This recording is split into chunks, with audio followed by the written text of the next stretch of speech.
नमस्कार, मैं हूं प्रशांत भारद्वाज और आप देख रहे हैं न्यूज रूम पोस्ट। गुरुवार को रामनवमी का त्योहार था, यानी भगवान श्री राम का जन्मोत्सव। देश भर में रामनवमी को एक अलग ही उत्साह के साथ मनाया गया, लेकिन कुछ खबरें ऐसी भी आईं जो परेशान करने वाली थी। देश के कई हिस्सों में रामनवमी की शोभा यात्राओं पर पथराव किया गया। ऐसा कोई इसी साल देखने को नहीं मिला है, बल्कि बीते कई सालों से लगातार एक पैटर्न की तरह रामनवमी या हनुमान जयंती के अवसर पर जो शोभा यात्राएं निकलती हैं, उन पर पथराव किया जाता है। इस बार पश्चिम बंगाल का हावड़ा, गुजरात का वडोदरा और महाराष्ट्र का संभाजी नगर सांप्रदायिक हिंसा की चपेट में आ गए। देश भर में हिंसा के दौरान 22 लोगों के घायल होने की खबर आई, तो वहीं पुलिस के एक्शन में 74 लोगों की गिरफ्तारी भी हुई। पश्चिम बंगाल के हावड़ा में उपद्रवियों ने सड़क पर खड़े वाहन फूंक दिए, दर्जनों गाड़ियों को जला दिया। भड़की हिंसा पर काबू पाने के लिए पुलिस ने लाठीचार्ज किया और आंसू गैस के गोले छोड़े। हिंसा के बाद ही पुलिस ने अब तक 36 लोगों को गिरफ्तार किया है। आरोप है कि हावड़ा में रामनवमी पर शोभा यात्रा के दौरान सड़क किनारे बने घरों से पथराव किया गया था। आरोप यह भी लगा कि जिस वक्त उपद्रव हो रहा था, पुलिस के जवान भी वहां मौजूद थे, लेकिन शिकायत करने के बाद भी कोई एक्शन नहीं लिया गया। दूसरी तरफ गुजरात के वडोदरा में भी रामनवमी की शोभा यात्रा पर पथराव के बाद हालात बिगड़ गए। जश्न में डूबा पूरा इलाका अचानक से तनाव में तब्दील हो। हालात की गंभीरता को देखते हुए पुलिस एक्शन में आई और उपद्रवियों की धरपकड़ शुरू कर दी।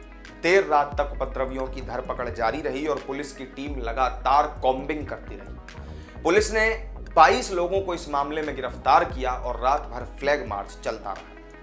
तीसरी बड़ी घटना महाराष्ट्र के संभाजी नगर से आई, जहां दो समूहों के बीच झड़प हुई और पथराव की घटना हुई।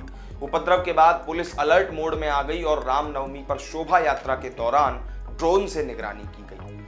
वहां 29 मार्च की आधी रात को मंदिर के पास उपद्रवियों ने जमकर हंगामा मचाया। इस दौरान गाड़ियों में तोड़फोड़ की गई और कई गाड़ियों में आग लगा दी गई। यहां तक कि पुलिस की गाड़ियों को भी आग के हवाले कर दिया गया। इन तीनों राज्यों के अलावा बिहार के दानापुर से भी खबर आई, जहां मंदिर में घुसकर अज्ञात बदमाशों ने देवी मां की प्रतिमा को जला दिया। सुबह जैसे ही पुजारी ने मंदिर का ताला खोला तो सामने देवी दुर्गा की मूर्ति आधी जली हुई थी, जिसके बाद घटना की जानकारी पुलिस को दी गई। शाहपुर थाना अध्यक्ष दीपक सम्राट समेत पुलिस बल मौके पर पहुंचा और पुलिस अब बदमाशों की तलाश में भी जुटी हुई है। इससे पहले बीते साल भी रामनवमी पर मध्य प्रदेश के मंदसौर, गुजरात के खंबात, पश्चिम बंगाल के हावड़ा समेत देश के कई राज्यों में सांप्रदायिक हिंसा की घटनाएं सामने आई थी। यानी ये दंगाइयों का एक फिक्स पैटर्न बन चुका है। लेकिन सवाल है कि इन घटनाओं के दोहराव के बावजूद इन राज्यों का स्थानीय पुलिस प्रशासन स्थिति से प्रभावी ढंग से निपटने में हर बार नाकाम क्यों हो जाता है। इस मामले में इन राज्यों को यूपी से सबक लेना चाहिए। दंगों और सांप्रदायिक हिंसा से निपटने के मामले में उत्तर प्रदेश एक मिसाल बनकर उभरा है। वहां 2017 के बाद से कोई बड़ा सांप्रदायिक दंगा नहीं हुआ। यूपी में रामनवमी भी सौहार्दपूर्ण वातावरण के बीच शांति से मनाई गई। जिस पश्चिमी उत्तर प्रदेश को कभी सांप्रदायिक हिंसा और दंगों का हॉटस्पॉट माना जाता था, जिस पश्चिमी यूपी में मुस्लिमों की एक बड़ी आबादी रहती है, उसी पश्चिमी उत्तर प्रदेश के मुरादाबाद जिले से सांप्रदायिक सौहार्द की एक बेहद खूबसूरत तस्वीर सामने आई। यहाँ मुस्लिम समाज के लोगों ने रामनवमी की शोभा यात्रा में शामिल राम भक्तों पर फूल बरसाकर उनका स्वागत किया। यानी योगी राज में जिस तरह माफियाओं और पेशेवर अपराधियों को मिट्टी में मिलाने का काम सख्ती से पुलिस प्रशासन कर रहा है, उसका असर धरातल पर भी दिख रहा है। यह योगी के बुलडोजर मॉडल की भी जीत है।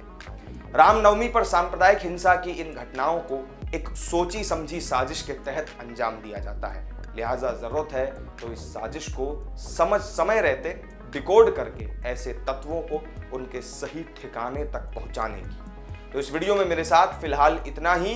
रामनवमी की शोभा यात्रा पर हुई पथराव की घटनाओं और उसमें यूपी के एक मॉडल के रूप में उभरने को आप कैसे देखते हैं, कमेंट करके हमें जरूर बताएं। वीडियो पसंद आई हो तो लाइक और शेयर कर दें और चैनल को सब्सक्राइब अगर नहीं किया है तो जरूर कर लें। फिर मिलेंगे किसी नई वीडियो में नई जानकारी के साथ। तब तक के लिए दीजिए इजाजत। नमस्कार।